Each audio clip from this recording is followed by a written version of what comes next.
አንስቴዚዮሎጂስት። ሰላም ሰላም፣ እንዴት ናችሁ? ዛሬ ለሶስት አለብሲሴ ለማለት አይደለም የመጣ ነው። ስለ አንስቴዥያ እና ስለ ሕክምና ለማውራት ነው። ክፍል 1 እና 2 እንዲሁም 3 አድርገን በተከታታይ ወደ እናንተ እናቀርባለን። እኔ ሄኖክ ብርሃኑ ነኝ። ፈጠነ ተሾመና ዳም ተስፋዬ ደግሞ አብረውኝ ያሉ ሁለቱም የአንስቴዥያ ባለሙያዎች ናቸው። አንስቴቲስት እና ምንድን ይባላል? አንስቴዚዮሎጂስት። እሺ፣ አቱ ልዩነት እንጀምራለን ማለት ነው።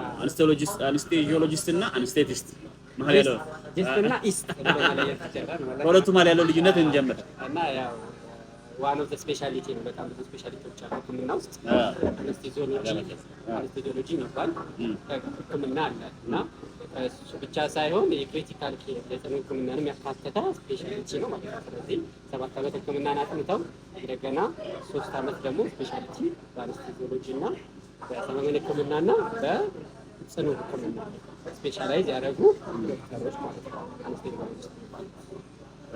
አንስቴዥያ ደግሞ አንስቴቲስት ስንል ያው አንስቴዥያ ብዙ የትምህርት ደረጃዎች አሉት። መጀመሪያ ቤሲስ አንስቴዥያ አለ። ያ ማለት ከ12ኛ ክፍል በጄኔሪክ ትምህርት ለ4 ዓመት ተኩል የሚሰጥ ነው። ቤሲስ አንስቴዥያ አለ። ከዛ ከተወሰነ የስራ ልምድ በኋላ ለ2 ዓመት ደግሞ የማስተርስ አንስቴዥያ ይሰጣል። እኔ የተማርኩት ማለት ነው። ከዛ በኋላ ደግሞ የፒኤችዲ አንስቴዥያ ፕሮግራም አለ። ከማስተርስ አንስቴዥያ በኋላ የተወሰነ የሪሰርች ፕሮግራም ከተሰራ በኋላ አፕግሬድ የሚደረግ የትምህርት ደረጃ ነው። ያው በድሮ ደግሞ ከዚህም በታች ሌቭል 5 የሚባል የአንስቴዥያ ፕሮግራም ነበረ። እነዚህ ሁሉ የአንስቴዥያ ትምህርት የሚሰጥባቸው የትምህርት ደረጃዎች ናቸው። እሺ፣ ወደ ኋላ በእድሜ አንድ 10-15 ዓመት ወደ ኋላ ወሰዳችሁና የዛኔ ላይ ሆናችሁ አሁን ላይ አንስቴቲስት ወይም አንስቴዚዮሎጂስት እሆናለሁ ብላችሁ አስባችሁ ታውቃላችሁ? ወይም ስለ አንስቴዥያ ክሉ ነበራችሁ? የምታውቁት ነገር ነበራችሁ?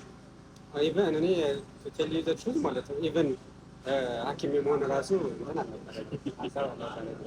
አንድ አጋጣሚ ሆነው እኛ ሀገር ያው የሆነ አሪፍ ውጤት ስታመጣ ትምህርት ላይ ያው ዶክተር ፕሮፌሰር ምናምን ትማረው እና እንደዛ ነው የገባነው። ከዛ በኋላ ስለ አንስቴዥያም ብዙ ከተመረቁ በኋላ ለአንስቴዥያ ብዙ አቶ አለበት እና ደስ ሲሰማው ደስ ይላል። አይዲያው ደስ ስለሚል ማደንዘዝ። እሺ፣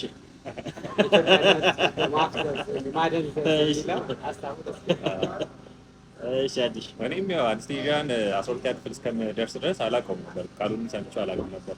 ያው ከዛ በኋላ ምን ልማር እችላለሁ የሚለውን ሳስብ ነው ከሜዲሲን ቀጥሎ ሌላ ነገር ኮንሲደር ካረኩኝ አንስቴዥያ ልማር እችላለሁ ብዬ መጠየቅ የጀመርኩት።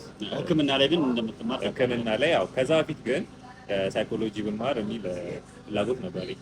እኔ ደግሞ ጋዜጠኝነት አንድ ቦታ ተቀያይረናል ከሄኖክ ጋር። እሺ፣ ክፍል 2 የአንስቴዥያን በተመለከቱ የማነሳላቸውን ጥያቄዎች ይመልሱላችኋል። አካውንቱን ፎሎ እያደረጋችሁ ተከታተሉ።